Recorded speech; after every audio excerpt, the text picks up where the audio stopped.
Good afternoon, students. Orang maguluya. Good afternoon. Okay, how are you today?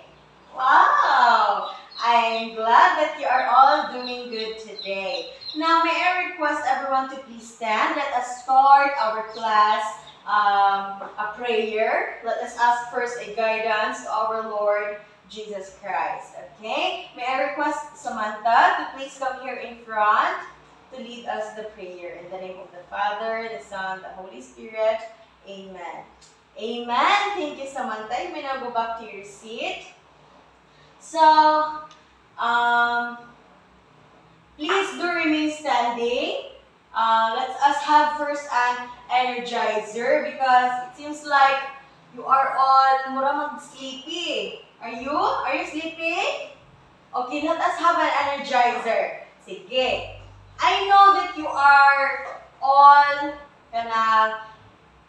you know how to dance and to sing. So, do you know the song, I'm alive, alert, awake, enthusiastic?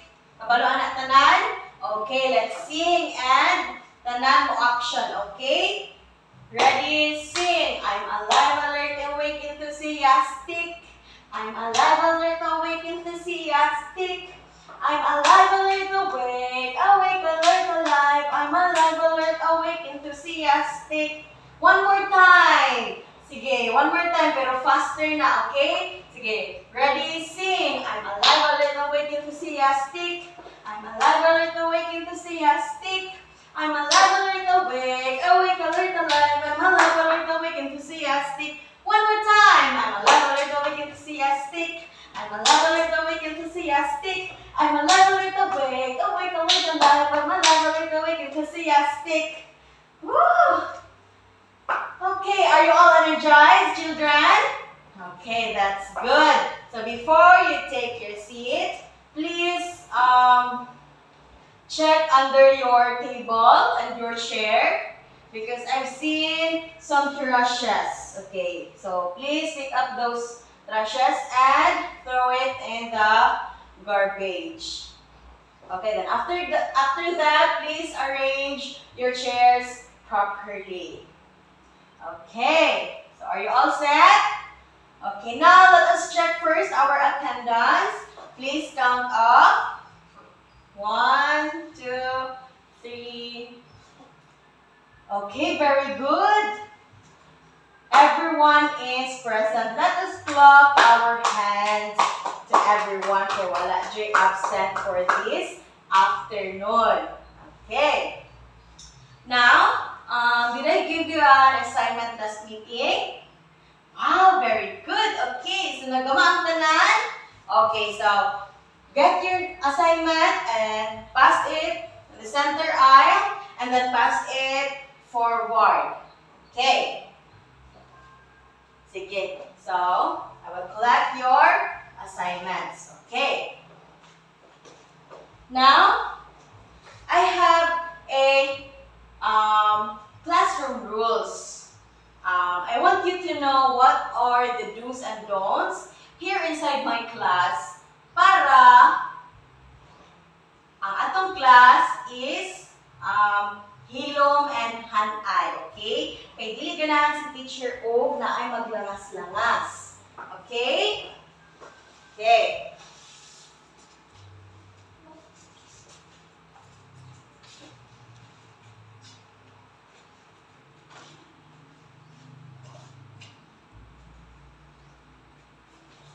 Okay, everyone, please read. The first one is be on time.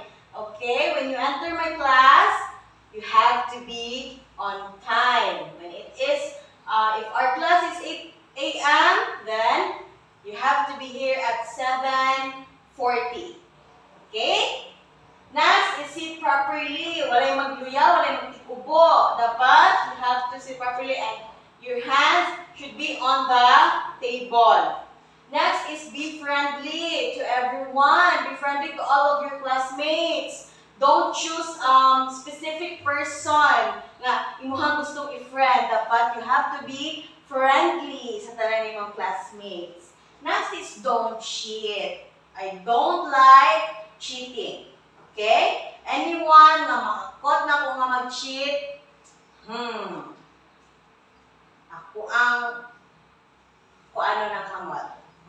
Sige, basta dili mag-cheat ha? Okay. Next is raise your hand. If you want to answer, if na question si teacher, and if you have answer, just raise your hand. If you want to tell something to teacher, just raise your hand. If gusto kang mato sa CR, raise your hand and then tell me what you want to, kung sino mo gusto na isulti. Okay, did you understand, everyone? Okay, now let us have a review first on what was our lesson last meeting. Sige, let us see who can still remember. What was our lesson last meeting? Okay, Michelle. Problem solving? Correct, but there are lucky words. Sige. Okay, Kadiente. Problem solving and creativity. Very good. Very good, Junrick. I will give you 2 points because you remembered what was our lesson last meeting. Now, before I am going to introduce you what will be our topic this morning, let us have a game first. Okay, so, kinsa ganahan ang tula? Okay, now I want you to find a partner. Okay, so 20 man mo kabuo, so there will be 10 pairs. And I want 1 pair lang isa diri sa front. And what we're going to do is I will put this pencil pen on the floor. Dira sa floor ang pencil pen. And then, pag mag-face mo sa inyong nga partner, then ang pencil pen nasa inyong tunga. If I will say head, you will put your 2 hands on your head. And if I will say shoulder, put it on your shoulder. If I will say knees, you will put it on your knees. And if I will say head, you will get the pencil pen. Pero paunhanay mo sa inyong pair. Okay? Paunhanay sa pair.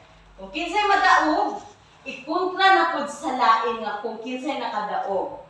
Okay, get it? Who is excited? Sige, give me 1 pair. Okay, very good. Sige. Okay, good job, everyone. Let us clap our hands to everyone. Did you enjoy the game? Wow, I'm glad that you enjoyed the game. And let us also clap our hands to Rona and Bichilin because they are the winners. Okay, let us clap our hands to them. Let's give them a round of applause. Okay. Okay, now, I want you all, sige, quiet na. Okay, sit properly. Now, I want you to relate the game. What would be our lesson for this afternoon? Sige, what do you think? What do you think is our lesson for this afternoon? Okay, Jinjil. Conditioning. Wow. Sakto, but there are lacking words. Okay. Anyone? Yes, Ria. Very good. Let us clap our hands to Ria. Our lesson for this afternoon class is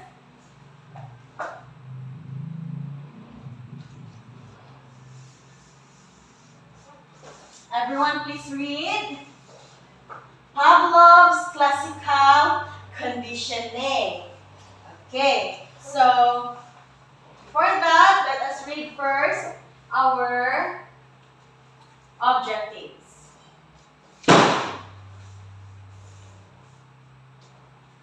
Okay, everyone.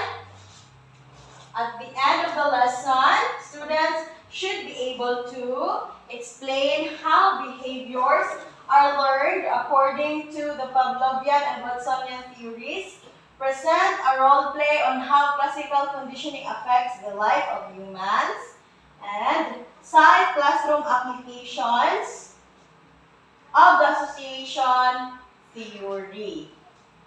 Okay, so now let us first know who is Ivan Pavlov or Pavlov. So his name is Ivan Pavlov.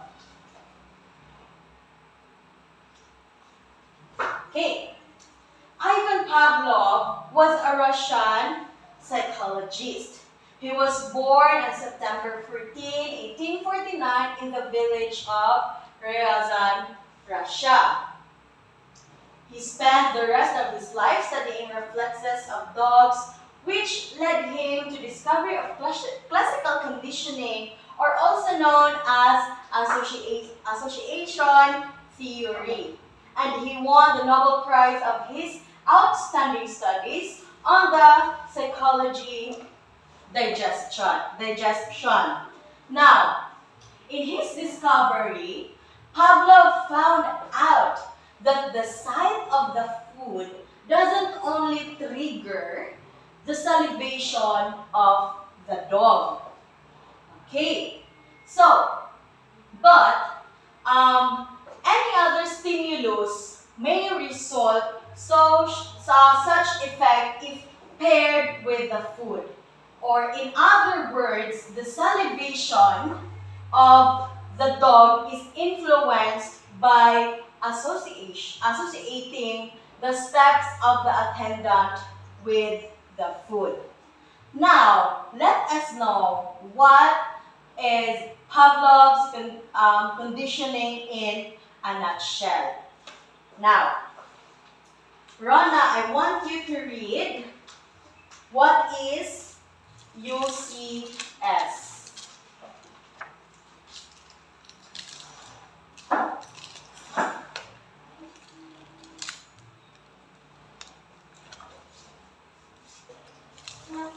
Okay, Rona, please read.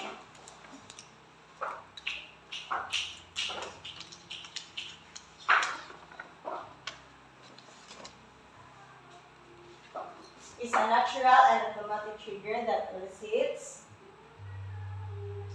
Okay. In the learning process known as classical conditioning, the UCS or the unconditioned stimulus is one that unconditionally, naturally, and automatically triggers a response.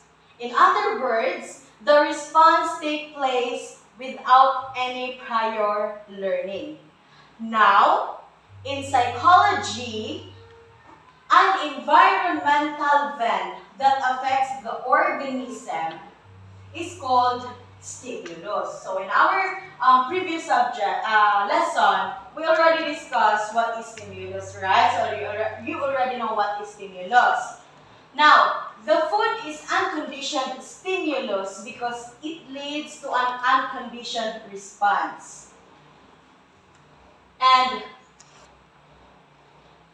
yes, it elicits here. It is stated there that it elicits a reflexive response without prior learning.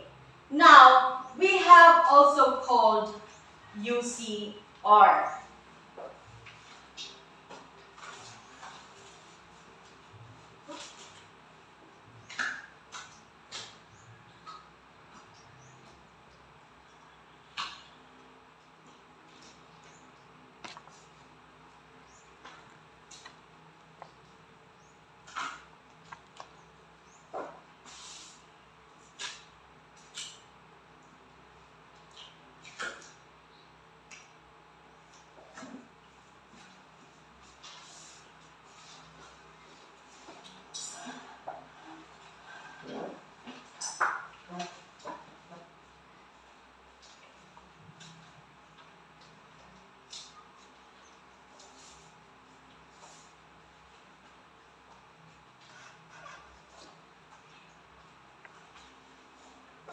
Okay.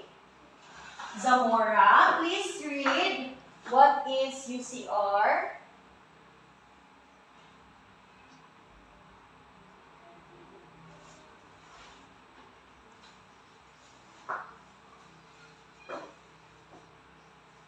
Okay, okay, very good. Is an unlearned response. So, the immediate salivation of the dog is referred to as UCR, or unconditioned response. The UCS and UCR, or it is what we call the unconditioned stimulus and the unconditioned response, are considered unlearned stimulus response that considered the units termed as reflexes. For example, the smell of food is unconditioned stimulus. The feeling of hunger in response to the smell of food is the unconditioned response, or the UCR. Now, I have here an illustration.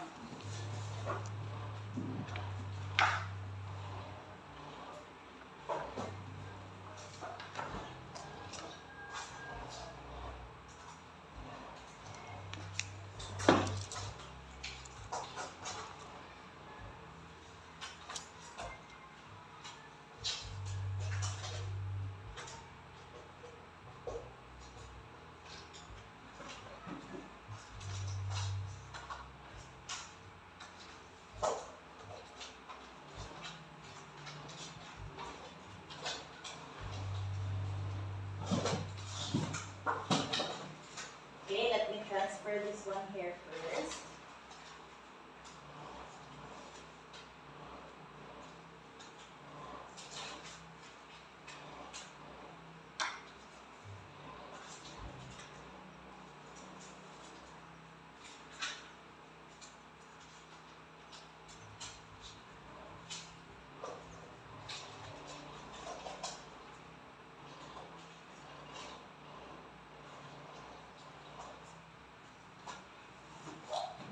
Okay, look at this one. Okay, so klaro na din sa likod. Okay. Conditioning in the dog requires current presentation of a neutral stimulus paired with UCS. For instance, the buzzer was sounded, or kaning bell. Sige, let's say kaning bell.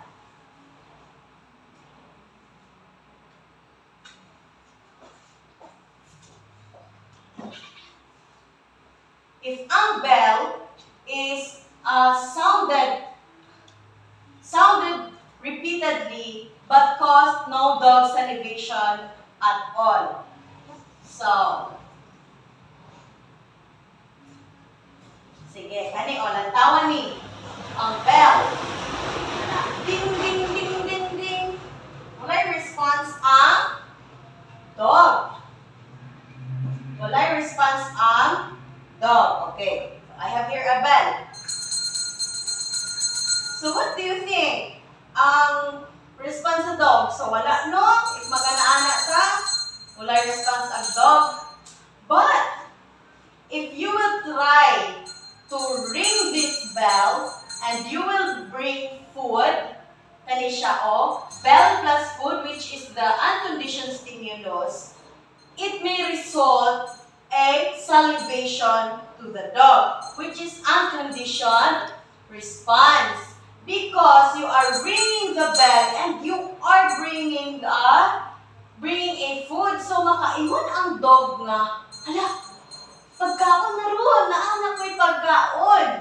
So, ma-alarm ang dog. Okay. Now,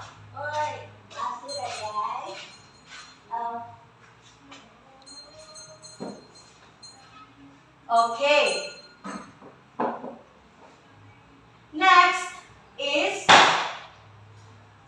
before conditioning, if you will bring a food without without the bell, there is still a salivation because you are bringing food. But, katong bell ra, wala. So, kani, diri, after nimo matry, after nimo gitry nga bell ra, wala ni salivate ang dog, and after nimo nga gitry nga ang bell ug ang food gidungan nimo, or gianad nimo ang dog nga mobel ka o pakan nimo siya imong iri ang bell, maka balo na siya nga naay food. So, mo na siya after conditioning ana ang bell ug ang salivation, and that is what we call ang bell. Mo na siya ang conditioned, dili na unconditioned. Mo na siya ang conditioned stimulus, and ang salivation ana is conditioned response. Dili na siya unconditioned response. Did you get it? Okay, very good.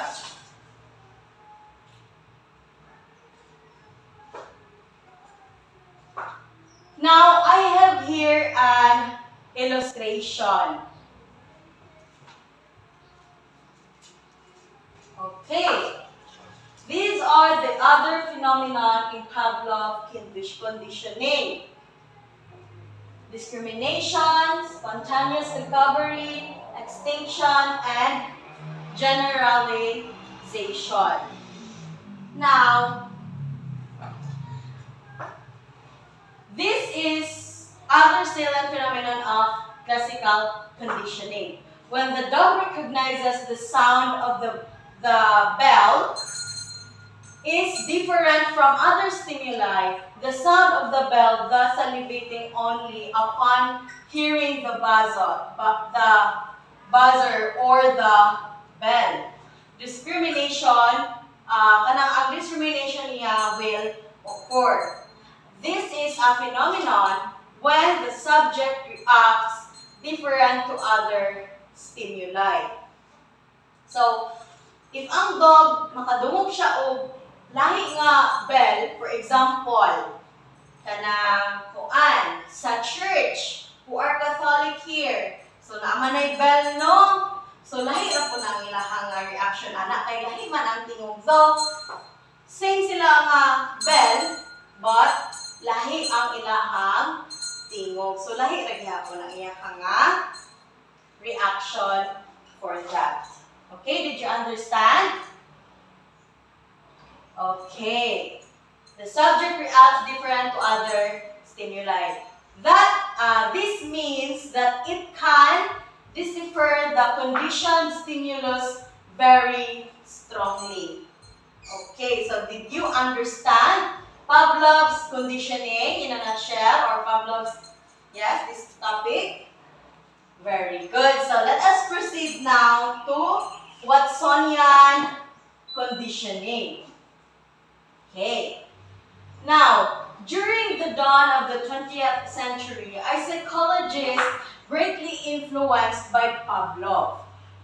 It was Rose and to revolutionize the status of American psychology. He was John Brodus Watson. Yeah, Brodus Watson. And according to him, according to Watson, yes, John Brodus Watson, take note about that has a complete name. Pavlov is successful in proving associationism.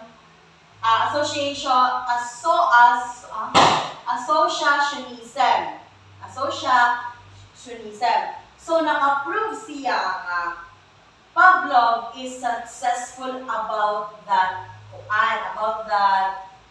study. Certain feelings, behaviors, instances, and even the symbols. He theorized that unlearning and relearning can occur. He also posited that humans are born with emotional responses. People can have such ability to associating. Now, I have here an illustration of association from simulation, then response and repetition, and the behavioristic theory. The most popular conditioning experiment he did was Little Albert. Muna yung popular na iyang gigama is Little Albert. Watson tried to prove that the emotions can be learned initially. Albert played with the white rat, thus not eliciting any fear upon seeing the rat. After some time, Watson and his partner, Rosalie Rayner, accompanied the appearance of the white rat with the, what do you call this? The sound. So that Albert was conditioned to fear the rat. And later on, Watson and Rayner, or Rosalie Rayner, accompanied the presentation of the rat with other objects. Did you get it? And they found out that Albert also feared the occurrence of the objects, even without the rat's presence. Without the rats, so wala siya ikuan sa mga rats. Wala makita na rats. This experiment became the anchor of Watson's belief that the learning happens by association. So, did you understand the Watsonian conditioning? How about Pavlovian conditioning? Okay, very good. Now, since, okay, do you have any questions about our topic? Okay, since you have no questions, let us have an activity. Okay, are you ready? Sige, dili na po. Game, lahi na po. Okay, I want you to count off from 1 to 3. I will group you into 3 groups. And please count off from 1 to 3. Okay. So now, all group number 1, please stay here. Group number 2 and number 3. Now, here is the instruction. Present a role play on how classical conditioning affects the life of humans. So, by presenting your role play, of course you have criteria. The content is 40%, relevance is 40%, interaction and cooperation 20%, a total of 100%. Okay, listen first. By doing your role play or planning your role play, I will give you 5 minutes in preparing that. And after 5 minutes, you are going to present it here in front sa inyong classmates. And when you present that, I will give you also 3 minutes ra, ha? Okay, a short role play lang. 3 minutes for you to have a role play here in front. Okay. Are you all set? Okay, you may now start planning with your group.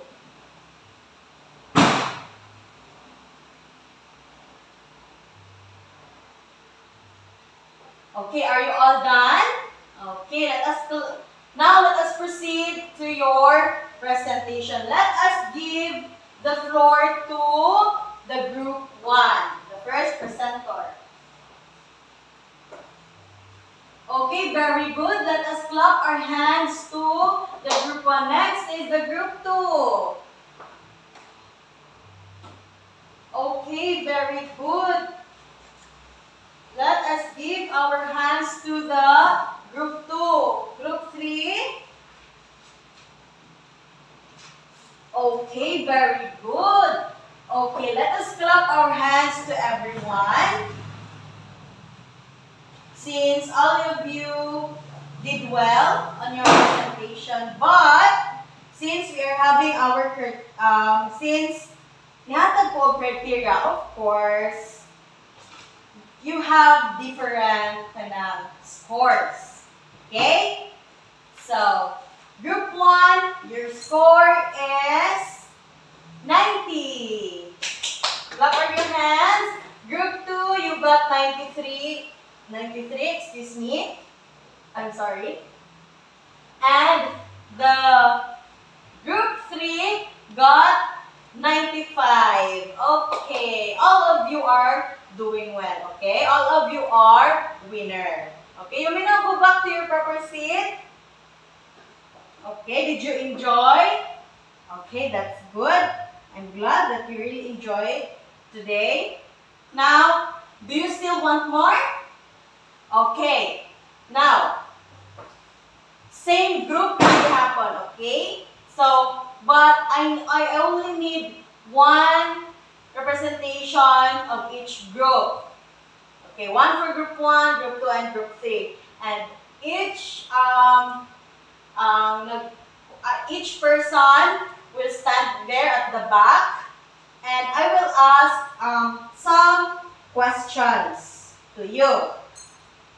And if whoever can answer my question, you will step forward until you will reach here in front. If masigit ang katubag, then move forward ka until nga mabot ka diri sa tubangan, inyuhang group ang madaog. Okay? Sige. Paunhanay lang og raise sa hand. Okay, are you ready? No coaching ha? Kaya if mo coach mo, makadungog ba ng pikas na grupo? So, quiet lang. So, salig sa inyong classmate. Kaya, we know nga, they are listening man. So, maka-answer sila sa questions of the teacher. Now, here are my questions. First question. Before that, I will get this one first.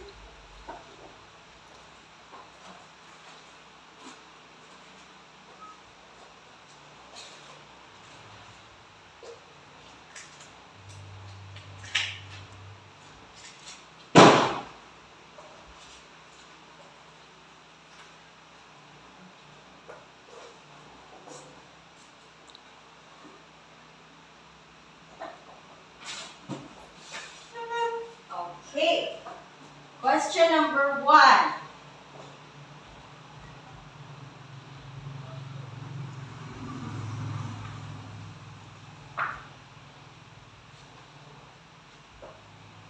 It is a natural and automatic trigger that elicits a reflexive response without prior learning. Okay, group 1. Very good. Step forward. Okay, number 2. Oops, don't shout. Don't shout. Just keep quiet. Ha? Just, ayaw na kayo pala di shout kayo. Magdungog ka sa pikas na section. Next, he spent the rest of his life studying reflexes of dogs, which led him to the discovery of classical conditioning, also known as association theory. Okay, group 2. Very good. Step forward. Next. Number 3. Third question. Is an unlearned response that occurs naturally in reaction to the unconditioned stimulus. Group 1 again. Wrong. Group 2. Hala, wrong. Group 3. Yes, very good. Step forward, group 3. Next. This is very easy. What is UCR? Group 1. Very good. Step forward. Last question. What is UCS? Yes, group 2. Very good. So our winner this afternoon is group 2. We have a tie. Group 2 and group 1. Okay? So don't be sad, group 2. At least you all enjoyed our game this afternoon. Okay, let us clap our hands. Let us give a round of applause to everyone. And congratulations to everyone. Now, do you have any questions? Any clarifications? So, since you don't have questions, I want you to keep all your notes. Yes. And let us see if you really understand my topic for this afternoon. Only pencils on your table, please. Yes, we will have a short test. Only short test now. I only prepared here 10 questions. Okay, I will just give you questionnaires and just answer directly here sa test papers, ha? No need to prepare any paper. Okay, just get one and pass. Okay. So please read the instruction there. It is written there that on the space provided, sa number, just write yes if you think the statement is correct and no if the statement is false. Okay, did you all understand? Okay, I will give you 3 minutes to answer that. That is very easy. Okay, time is up. Raise your pencil. Okay, time is up. And pass it on the center aisle. Pass it forward. I will check this one later. And I will give your scores tomorrow now. Okay? Now, I will give you an assignment. So no more questions. Okay, so here is your assignment. Everyone, please read. Okay, create a simulacrum that summarizes and links the salient processes and phenomena in Pavlovian conditioning. Put it in a long bond paper to be passed on January 2025. So next year na, ninyo ipass since we are having a Christmas break. And of course,